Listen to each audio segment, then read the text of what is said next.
Hey rainbow family, welcome back to my rainbow world. So आज मैं बात करने वाली हूँ मेकअप फिक्सर की और सेटिंग स्प्रे की, क्योंकि काफ़ी लोगों को कन्फ्यूजन है कि वो कब लगाना चाहिए। क्योंकि सेटिंग स्प्रे किसी में लिखा होता है, किसी में लिखा होता है मेकअप फिक्सिंग स्प्रे, तो बेसिकली कब यूज़ होता है। तो मैंने सोचा वाई नॉट, इस पर एक वीडियो बनाना तो बनता है। तो बिना टाइम वेस्ट किए हम वीडियो स्टार्ट करते हैं। Let's get started. So guys, सबसे पहले मैं आपको शो करूँगी। मैं एग्जाम्पल के तौर पर मैंने एक सेटिंग स्प्रे और एक मेकअप फिक्सर लिया हुआ है। तो इनसाइड का है मेकअप फिक्सर मेरे पास और NYB का है सेटिंग स्प्रे।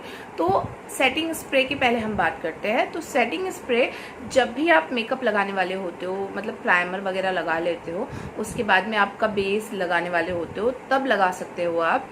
या फिर आपका मेकअप का जो बेस होता है, मतलब सिर्फ आपने फाउंडेशन एंड ऑल अप्लाई कर लिया, कंसीलर अप्लाई कर लिया, तब उसके बाद उसे सेट करने के लिए सेटिंग स्प्रे का इस्तेमाल होता है।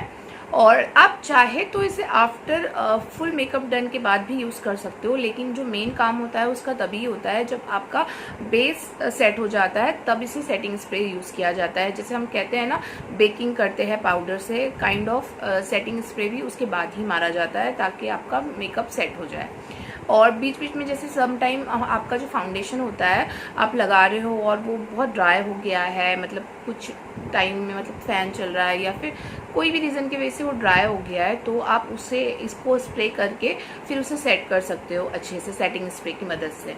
और मेकअप फिक्सर के बारे में हम बात करेंगे। मेकअप फिक्सर आफ्टर जब मेकअप आपका डन हो जाता है ना, तब मेकअप फिक्सर यूज़ होता है, और जो सेटिंग स्प्रे होता है वो पहले यूज़ होता है।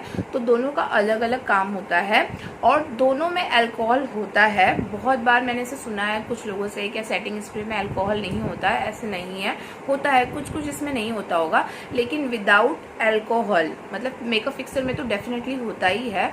विदाउट अल्कोहल आपका जो मेकअप होता है ना, वो होल्ड नहीं होगा, वो लॉन्ग लास्ट नहीं रहेगा। और मेकअप फिक्सर लगाना बहुत ज़्यादा इंपॉर्टेंट है अगर आपको लॉन्ग टाइम के लिए आपका मेकअप सेट चाहिए तो इसके लिए आपको मेकअप फिक्सर लगाना होता है after all makeup done. Okay, so guys, ये दोनों का जो काम है वो अलग अलग है। जैसे सेटिंग स्प्रे का, जैसे मैंने आपको बताया कि आप अपना मेकअप सेट करने के लिए, मतलब बेस सेट करने के लिए, स्पेशली जब आपका बेस हो जाता है, फाउंडेशन एंड कंसीलर हो जाता है, उसके बाद बेस सेट करने के लिए ये यूज़ करिए या फिर आप उसके पहले यूज़ करिए।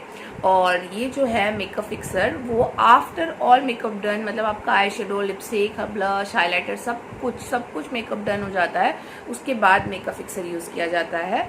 तो दोनों का अलग अलग काम है। तो आप ये दोनों जब भी परचेस कर रहे हो तो उस तरीके से परचेस करिए, माइंड में रखिए कि आपको कौन सा लेना है। वैसे दोनों अगर आपके पास होगा तो दोनों हेल्पफुल ही होगा, क्योंकि बहुत सारे प्रोडक्ट ऐसे होते हैं जिनको ब्लेंडिंग करने में बहुत डिफ़िकल्टी होती है। जैसे फाउंडेशन हो गया, समटाइम लिक्विड ब्लश हो गया, या फिर ड्राई ब्लश हो गया, टिंट हो गया, तो इसको स्प्रे करने के बाद आप उससे ब्लेंड अच्छे से कर सकते हो सेटिंग स्प्रे को। और मेकअप फिक्सर तो इम्पॉर्टेंट है ही। तो आई होप ये वीडियो आपको मेरी हेल्पफुल लगी हो। अगर लगी हो तो लाइक करिए, कमेंट करिए एंड शेयर करिए। और अगर आप मेरे चैनल पर नए हैं तो प्लीज़ सब्सक्राइब करिए। मिलते हैं नेक्स्ट वीडियो में, तब तक के लिए बाय गाइस।